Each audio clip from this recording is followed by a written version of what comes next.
Hello, അസ്സലാമു അലൈക്കും. ഇന്ന് ഞാൻ വന്നിട്ടുള്ളത് നല്ലൊരു വറുത്തരച്ച കോഴിക്കറീൻ്റെ റെസിപ്പി ആയിട്ടാണ് കേട്ടോ. നമ്മളോട് കുറേ കൂട്ടുകാർ ചോദിച്ചിരുന്നു ഈ കോഴിക്കറീൻ്റെ റെസിപ്പി ഒന്ന് കാണിക്കണം എന്ന് കേട്ടോ. വാട്സപ്പിലായാലും വീഡിയോസിൽ എന്താ പറയുക, യൂട്യൂബിലായാലും ഒക്കെ ചോദിച്ചിരുന്നു. അപ്പോൾ ഒരുപാട് മുന്നേ ഞാൻ ഈ വീഡിയോ ഇട്ടിക്കണ് കേട്ടോ. അപ്പോൾ പുതിയ കൂട്ടുകാർ കുറേ വന്നിട്ടുണ്ടല്ലോ, അപ്പോൾ അവരൊന്നും കണ്ടിട്ടുണ്ടാവില്ല. അപ്പോൾ ഞാൻ അതുകൊണ്ട് ഒന്നും കൂടി ഉണ്ടാക്കാം കേട്ടോ. വലിയ പണിയൊന്നുമില്ല, സിമ്പിളാണ് വറുത്തരച്ച കോഴിക്കറി വെക്കാൻ. അപ്പോൾ ഞാനിതാ വലിയൊരു പാത്രം, ഞാൻ 2 നേരത്തേക്കും കൂടി അല്ല ഉണ്ടാക്കണം. അപ്പോൾ ചട്ടിയിൽ ഏതായാലും ചിക്കൻ കറി വെച്ചാൽ തികയൂല. അപ്പോൾ ഞാൻ കുക്കറാണ് കേട്ടോ എടുത്തുക്കണത്. കുക്കറാണെന്ന് വെച്ചിട്ട് കുക്കറിന് മൂടി വെച്ചിട്ടല്ല ഞാൻ ഉണ്ടാക്കുന്നത്, സാധാ കറി വെക്കണ മാതിരി തന്നെയാണ് ഉണ്ടാക്കണത്. അപ്പോൾ കുറച്ച് വെളിച്ചെണ്ണ ഒഴിച്ച് കൊടുത്തിട്ട് 2-3 ടേബിൾ സ്പൂൺ വെളിച്ചെണ്ണ ഒഴിച്ച് കൊടുത്തിട്ട് അതിലേക്ക് 2 സവാള മുറിച്ചതും 4 പച്ചമുളകും കൂടി ഇട്ട് കൊടുക്കുന്നുണ്ട്. പിന്നെ നമുക്ക് എപ്പോഴത്തെ മാതിരി വല്ലാതെ അങ്ങോട്ട് ഇളക്കി കളിക്കണതിനോട് വലിയ താല്പര്യം ഇല്ലാത്തതുകൊണ്ട് ഒന്നിങ്ങോട്ട് ഇളക്കിയിട്ട് മിക്സാക്കി എടുക്കണുള്ളൂ കേട്ടോ. നല്ല വാടാൻ നിൽക്കണമൊന്നുമില്ല. വാടാനെന്ന് പറഞ്ഞാൽ വഴറ്റിയെടുക്കാനൊന്നും നിൽക്കണില്ല കേട്ടോ. പിന്നെ അതിലേക്ക് ചതച്ചിട്ടുള്ള ഇഞ്ചിയും വെളുത്തുള്ളിയും കൂടി ഇട്ട് കൊടുക്കുന്നുണ്ട്. പിന്നെ 1 ടേബിൾ സ്പൂണോളം ഉണ്ടാവും കേട്ടോ. 1-1.5 ഉണ്ടാവും ടേബിൾ സ്പൂൺ. അത് വലിയ അളവൊന്നും നോക്കിയിട്ടില്ല, നമ്മൾ കയ്യിൻ്റെ അളവാണ് നോക്കിയിരിക്കണത്. പിന്നെ അതാ അതിലേക്ക് 1 തക്കാളി, നല്ല പഴുത്തിട്ടുള്ള 1 തക്കാളിയാണ് ഇട്ട് കൊടുത്തിട്ടുള്ളത്.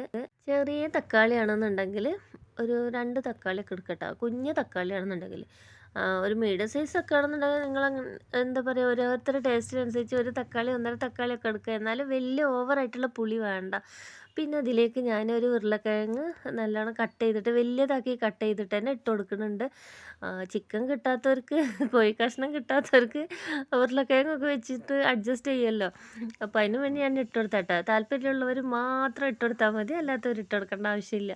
പിന്നെ ഇതാ ഞാനൊരു ഇരുമ്പിൻ്റെ ചീനച്ചട്ടി വെച്ചിട്ട് അതിലേക്ക് തേങ്ങ ഇട്ട് കൊടുത്തിട്ടുണ്ട്. 1 മുറി തേങ്ങയാണ് ഇട്ട് കൊടുത്തിട്ടുള്ളത്. 1 മുറി എന്ന് വെച്ചാൽ 1 തേങ്ങൻ്റെ പകുതി, അപ്പോൾ 1 മുറി, അങ്ങനെ 1 മുറിയാണ് ഇട്ട് കൊടുത്തിട്ടുള്ളത്. പിന്നെ അതിലേക്ക് നല്ലോണം ഒരു പിടി ചുവന്നുള്ളി ഇട്ട് കൊടുത്തിട്ടുണ്ട്. ഒരു 5-6 അല്ലി വെളുത്തുള്ളി ഇട്ട് കൊടുത്തിട്ടുണ്ട്.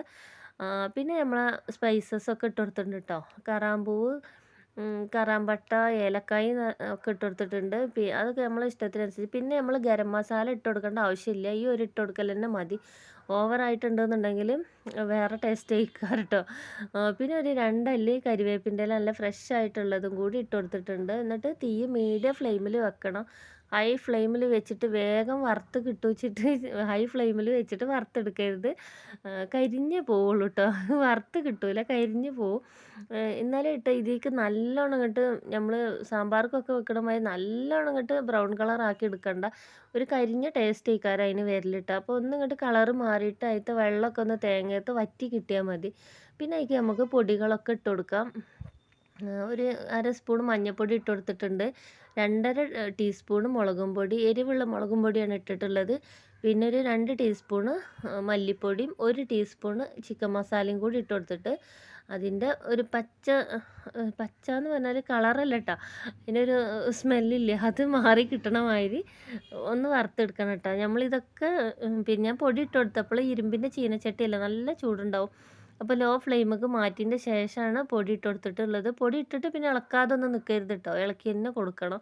അപ്പോൾ നമ്മൾ മടിയൊന്നും വിചാരിച്ചിട്ട് കാര്യമില്ല. അപ്പോൾ ആ മടി കുറച്ച് നേരത്തേക്ക് എടുത്തിട്ട് വേറെ എവിടേക്കെങ്കിലും ഒന്ന് മാറ്റി വെച്ചാൽ മതി. പിന്നെ അതാ ഞാൻ മിക്സിൻ്റെ ജാർക്ക് ചൂടോടെയാണ് ഇട്ട് കൊടുക്കുന്നത് കേട്ടോ. അപ്പോൾ ആരും ഇതേമാതിരി ചെയ്യണ്ട, ചൂടാറിയിട്ട് ഇട്ട് കൊടുത്താൽ മതി. അല്ലാന്നുണ്ടെങ്കിൽ മിക്സിൻ്റെ ജാറിൻ്റെ മൂടിയൊക്കെ പൊന്തി പോകാൻ ചാൻസ് ഉണ്ട്. അപ്പോൾ എനിക്ക് ടൈം ഇല്ലാത്തതുകൊണ്ട് എനിക്ക് പെട്ടെന്ന് തന്നെ ആവണ്ട, ആക്രാന്തം പിടിച്ചിട്ട് ഞാൻ ചെയ്യാണ് കേട്ടോ. എന്നിട്ട് ആദ്യം ഒന്ന് ഞാൻ പൊടിച്ചെടുത്തതിൻ്റെ ശേഷമാണ് വെള്ളം ഒഴിച്ചിട്ട് പിന്നെ ഇതേപോലെ പേസ്റ്റ് ആക്കിയിട്ട് അരച്ചെടുത്തത്. അപ്പോഴത്തേന് നമ്മൾ ലോ ഫ്ലെയിമിലാക്കിയിട്ട് അവിടെ വെച്ചിരുന്ന കുക്കർ സാധാ അടപ്പിട്ട് മൂടി വെച്ചതേന്ന് കേട്ടോ. നമ്മൾ സാധാ കറിയൊക്കെ വെക്കുമ്പോൾ മൂടണ മാതിരി തന്നെ അപ്പോഴത്തേന് ഉരുളക്കിഴങ്ങൊക്കെ നല്ലോണം വെന്ത് കിട്ടിയിട്ടുണ്ട്. ഉള്ളിയും തക്കാളിയും ഒക്കെ വഴറ്റി കിട്ടിയിട്ടുണ്ട്. അപ്പോൾ കുക്കർ മൂടിയിട്ട് വിസിലൊന്നും വരുത്തേണ്ട ആവശ്യമില്ല കേട്ടോ. ലോ ഫ്ലെയിമിൽ അവിടെ മൂടി വെച്ചിട്ടുണ്ട്. സാധാ മൂടി വെച്ചിട്ടുണ്ടെങ്കിൽ ഇതൊക്കെ ആയി കിട്ടിക്കോളൂ കേട്ടോ. വെള്ളമൊന്നും ഒഴിച്ച് കൊടുത്തിട്ടില്ല ഞാൻ. അപ്പുറത്തെ അടുപ്പത്ത് ലോ ഫ്ലെയിമിൽ ഇങ്ങനെ മൂടി വെച്ച് ഇതൊക്കെ അരച്ച് വറുത്തൊക്കെ വരുന്ന നേരം കൊണ്ട് അതൊക്കെ ആയി കിട്ടിയിരിക്കണം. എന്നിട്ട് അതിലേക്ക് നമ്മൾ അരപ്പൊഴിച്ച് കൊടുത്തിട്ട് ആവശ്യത്തിന് വെള്ളം ഒഴിച്ച് കൊടുക്കുക. ഞാനൊരു 2-2.5 കപ്പോളം വെള്ളം ഒഴിച്ച് കൊടുത്തിട്ടുണ്ട്. ഞാൻ ഒഴിച്ച് കൊടുത്തിരിക്കുന്നത് ചുടുവെള്ളമാണ് കേട്ടോ. പച്ചവെള്ളം ഒരിക്കലും ഒഴിച്ച് കൊടുക്കരുത്. നമ്മളെ കറിക്ക് ഒരു ടേസ്റ്റും ഉണ്ടാവില്ല. പിന്നെ കറി വെച്ചിട്ട് ടേസ്റ്റ് ഇല്ലെങ്കിൽ നിങ്ങൾ ഇന്നെ പറയരുത് കേട്ടോ. ചുടുവെള്ളം തന്നെ ഒഴിച്ചെടുത്തോണ്ടി.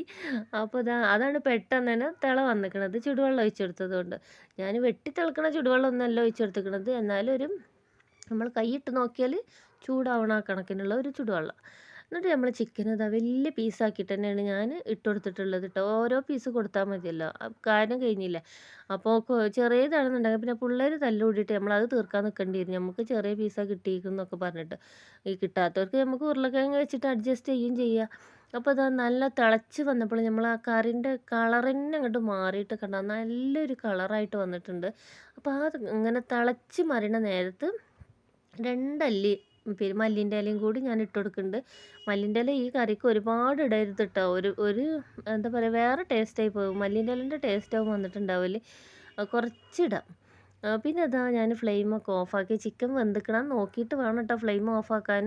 ഫ്ലെയിമൊക്കെ ഓഫാക്കിയതിൻ്റെ ശേഷം ഞാൻ കുറച്ചും കൂടി കരിവേപ്പിൻ്റെ ഇല അതിൽ വെച്ച് ഇട്ടെടുത്തിട്ടുണ്ട്. അപ്പോൾ നല്ല അടിപൊളി ചിക്കൻ കറി റെഡിയായി കിട്ടിയിട്ടുണ്ട്.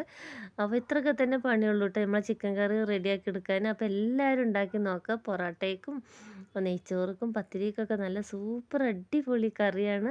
പെട്ടെന്ന് തന്നെ റെഡിയാക്കി എടുക്കട്ടെ. അപ്പോൾ എൻ്റെ എല്ലാ കൂട്ടുകാർക്കും ഒരുപാട് സ്നേഹത്തോടെ അസ്സലാമു അലൈക്കും.